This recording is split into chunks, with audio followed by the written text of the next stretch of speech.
আসসালামু আলাইকুম প্রিয় শিক্ষার্থীরা, আজকে আমি অষ্টম ক্লাসে হাজির হয়েছি অজীব রেখা অঙ্কনের জন্য। কিভাবে অজীব রেখা অঙ্কন করতে হবে তা নিয়ে আজকে আলোচনা করব। আজকে 8 নম্বর ক্লাস। এখানে গণসংখ্যা সারণী নিম্নরূপ। গণসংখ্যা সারণীতে কী কী আছে? এখানে আছে শ্রেণীব্যাপ্তি গণসংখ্যা, অর্থাৎ আয়তলেখ, অজীব রেখা, বহুভুজ, তিনটার সময় সবসময় গণসংখ্যা আর শ্রেণীব্যাপ্তিটা দেওয়া থাকবে। শ্রেণীব্যাপ্তি আর গণসংখ্যা যত দেওয়া আছে, আমাদের অতিরিক্ত একটা কাজ করতে হবে অজীব রেখার সময়। অজীব রেখার সময় আঁকতে হবে কি? ক্রমযোজিত গণসংখ্যা। আচ্ছা, ক্রমযোজিত গণসংখ্যাটা কি তাহলে? আসতে পারে ক্রমযোজিত গণসংখ্যা কি বা কাকে বলে? তো ক্রমযোজিত গণসংখ্যা হচ্ছে গণসংখ্যার ধারাবাহিক যোগফল। গণসংখ্যার ধারাবাহিক যোগফলকে মূলত কি বলে? ক্রমযোজিত গণসংখ্যা। তো এখন আমরা ক্রমযোজিত গণসংখ্যাটা বের করব। প্রথম গণসংখ্যা আছে 10, তো এখানে 10 লিখব। পরবর্তী 10-এর সাথে 14 যোগ করলে কত আসে? 24। 24-এর সাথে 18 যোগ করলে কত আসে? 42।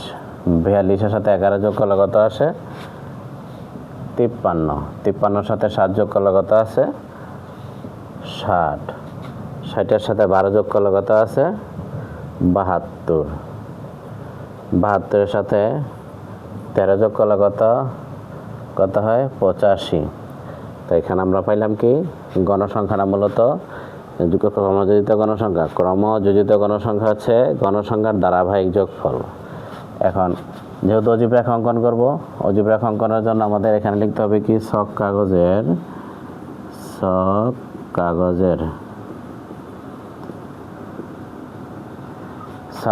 এক অক্ষ বরাবর, এই যে এক অক্ষ নিচে বরাবর, ভূমি বরাবর শ্রেণীব্যাপ্তি নিম্নসীমা।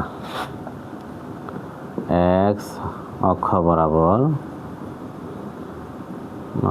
বরাবর শ্রেণীব্যাপ্তির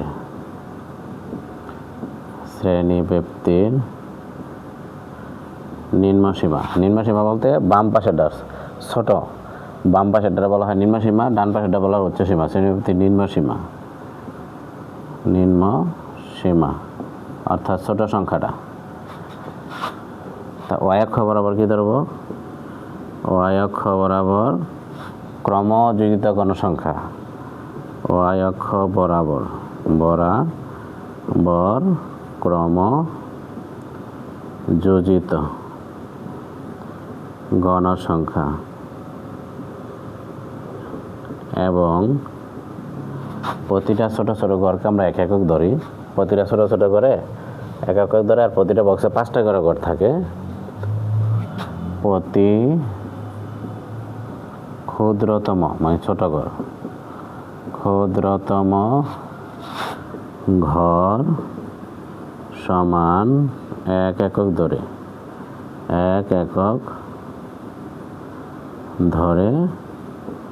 আঁকতে বলছে কি?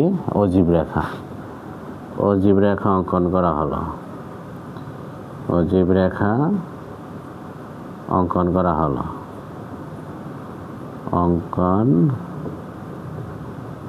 হলো।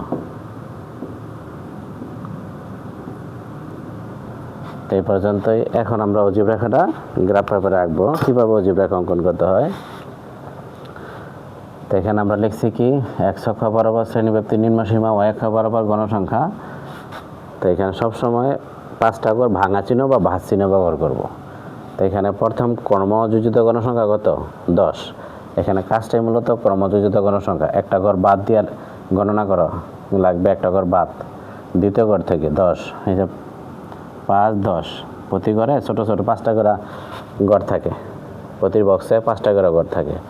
10-এর পরে 24, 24 হচ্ছে 20-এর পরে 4 ঘর, 24, 42, 40-এর পরে 2 ঘর, 40 আর 2 ঘর 42, 42-এর পরে 53, 50-এর পর 3 ঘর, 53-এর পর 60, এই যে 60, 5 ঘর পর পর বিন্দুগুলি স্থাপন করব। 72, 70-এর পর 2 ঘর, 72, 72-এর পর 85, 80-র পর 5 ঘর, এই 85। এখন অজীব রেখার সময় শুধু উপরে উঠতে হয়, নিচে নামা যাবে না। অজীব রেখার সময় শুধু উপরে মনে রাখতে হবে, উপরে উঠতে হবে, বিন্দুগুলো স্পষ্ট করে দিতে হবে। বিন্দুগুলো স্পষ্ট করে অবশ্যই পেন্সিল দ্বারা, এখানে কোনো কলম ব্যবহার করা যাবে না। সব কাগজে কোনো সময় কলম ব্যবহার করা যাবে না। এখানে প্রথম আমরা ডট ডট ব্যবহার করব এখান থেকে বিন্দু পর্যন্ত পৌঁছানোর জন্য। বাকি এগুলো স্কেল দিয়ে টানবা অথবা হাতে টানলেই হয়। বিন্দুগুলো যোগ করে দেব। স্কেল দিয়ে টানলে একটু সুন্দর দেখা যায়।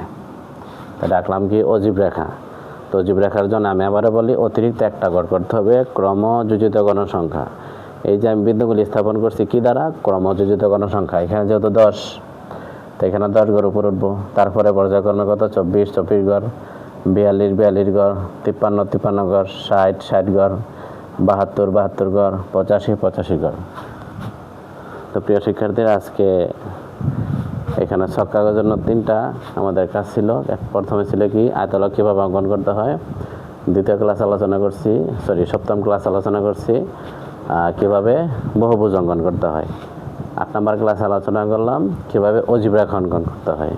তারপরে যদি কারো সমস্যা থাকে কমেন্টসে জানাবেন, আমি চেষ্টা করবো আবার ভিডিওগুলো দেওয়ার জন্য বা আরেকটা ভিডিও করার জন্য।